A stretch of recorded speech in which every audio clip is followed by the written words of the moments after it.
Que dire alors d'Abraham, l'ancêtre de notre race, et de ce qu'il a obtenu?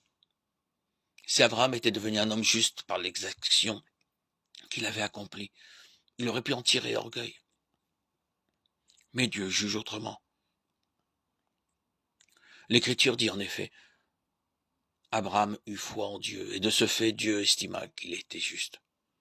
Si un homme a accompli un travail, on estime que son salaire n'est pas une grâce, mais un dû. Au contraire, si quelqu'un, sans rien accomplir, a foi en ce Dieu qui rend juste l'homme coupable, Dieu estime qu'une telle foi fait de lui injuste. C'est ainsi que le psaume de David proclame heureux l'homme que Dieu a estimé juste, indépendamment de ce qu'il a accompli.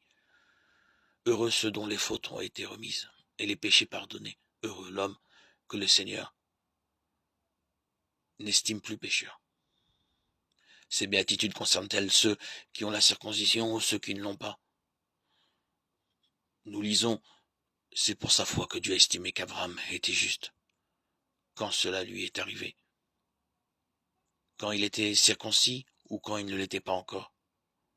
Non, pas quand il l'était, mais avant. Et il reçut le signe de la circoncision comme la marque de la justice obtenue par la foi.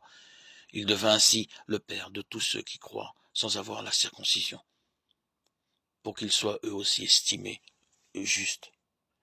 Il est également père du peuple de la circoncision. C'est pour ceux